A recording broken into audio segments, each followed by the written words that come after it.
अस्सलाम वालेकुम dear students, how are you. उम्मीद है कि सब खैरियत से होंगे। Now today we discuss about the unit number 4, जिसमें आज हम प्रॉब्लम्स को डिस्कस करने लगे हैं। न्यूमेरिकल प्रॉब्लम्स हैं ये यूनिट नंबर 4 की, और इसमें सबसे पहली प्रॉब्लम जो है उसको अंडर डिस्कशन लेकर आते हैं। इस प्रॉब्लम में वो क्या कहता है। इन दिस प्रॉब्लम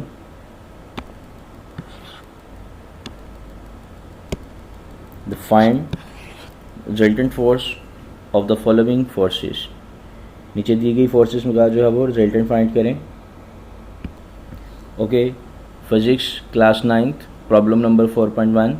सबसे पहले गिवन डाटा की बात करते हैं जी। हमारे पास fx उसने हमें 10 न्यूटन दिया, मैंने इसको fx1 कह दिया। fx1 कहने का मकसद ये था कि हमारे पास क्योंकि x के दो कंपोनेंट है, इसलिए एक को fx1 कह दिया और एक को fx2 कह दिया। अकॉर्डिंग टू योर स्टेटमेंट यहाँ देखें तो ये भी x एक्सिस के लॉन्ग है, ये भी x एक्सिस के लॉन्ग है, लेकिन ये नेगेटिव है, तो इसलिए मैंने यहाँ पे भी इसको एज ए नेगेटिव ही शो कर दिया। जबकि तीसरी फोर्स हमारे पास जो है वो है 6 न्यूटन अलॉन्ग y एक्सिस। अब नेक्स्ट चलते हैं फाइंड की तरफ। हमने रिजल्टेंट फोर्स F फाइंड करनी है, और इस फोर्स को फाइंड करने के लिए हम सबसे पहले इसके जो x कंपोनेंट हैं उसको ऐड अप करेंगे। तो हमारे पास जो वैल्यू आती है अलॉन्ग x एक्सिस वो बन जाती है जी 6 न्यूटन। इसी तरह से हमारे पास जो Fy की वैल्यू थी वो भी 6 न्यूटन थी। अब मैं अगर रिजल्टेंट F निकालना चाहूँगा तो according to the formula Fx का square plus Fy square whole under square root. Now by putting the values 6 square plus 6 square under square root equal to 36 plus 36, total value बन गई 72। तो यहाँ से इसका आंसर आप ये भी लिख सकते हैं 602। और अगर मैं इसको मल्टीप्लाई कर देता हूँ तो हमारे पास जो रियल आंसर इसका आता है वो है 8.5 न्यूटन। यहाँ देखिएगा जी, ये हमारे पास है 8.5 न्यूटन। अब क्योंकि हमने इसका एंगल भी फाइंड करना है, तो एंगल फाइंड करने के लिए हमारे पास जो दूसरा फार्मूला है वो क्या यूज़ होगा, tan theta is equal to perpendicular over base.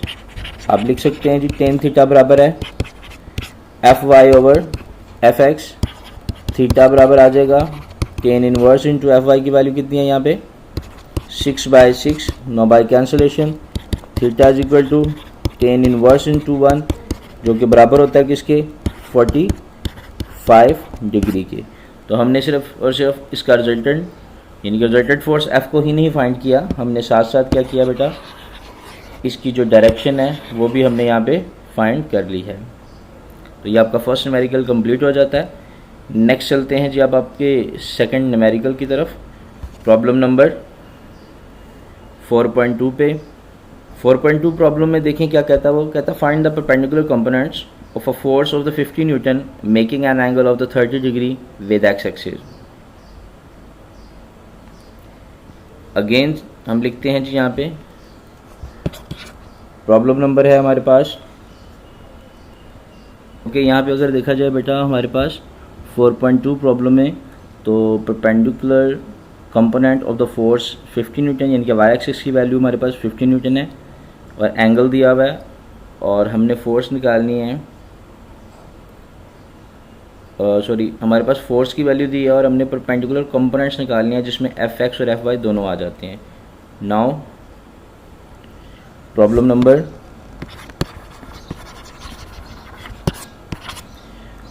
है जी मेरे पास 4.2। नाउ सबसे पहले गिवन डाटा लिखते हैं इसका।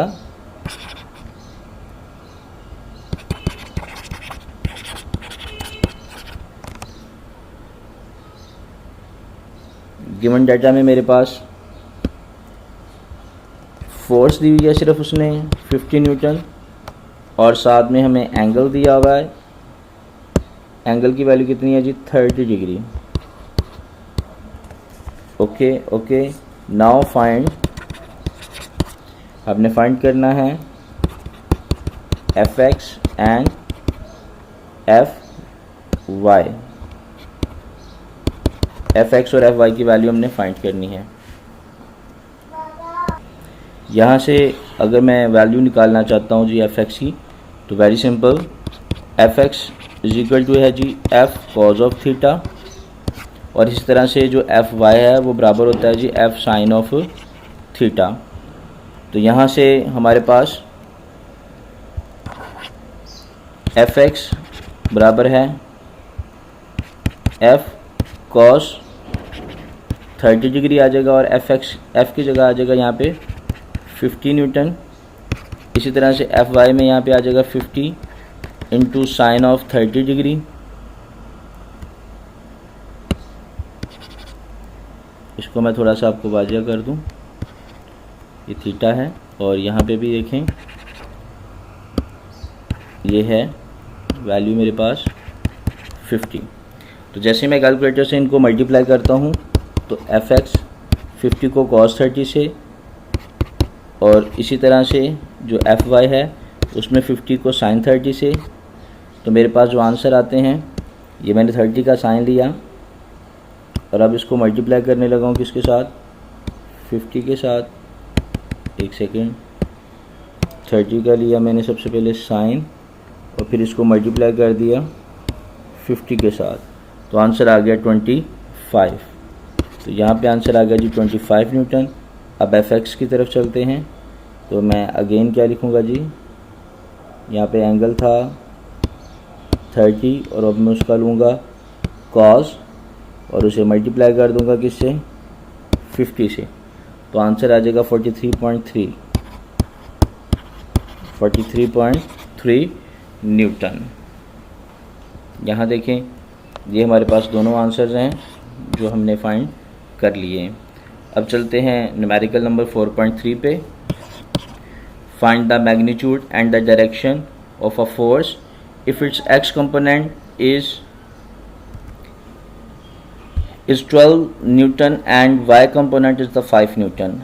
उसने हमें एक्स कंपोनेंट वाई कंपोनेंट दिए हैं and we find the resultant force F and also we find the direction. बिल्कुल सेम टू सेम जो फर्स्ट न्यूमेरिकल है उसी की तरह का ये भी न्यूमेरिकल है। चलें जी इसका सॉल्यूशन निकालते हैं।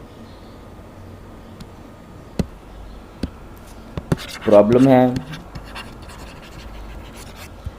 4.3 और सबसे पहले हम लिखेंगे इसमें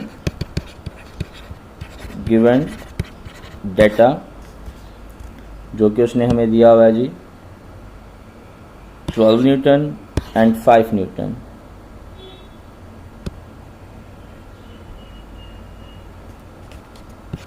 एफ एक्स बराबर है 12 न्यूटन, एफ वाई बराबर है 5 न्यूटन।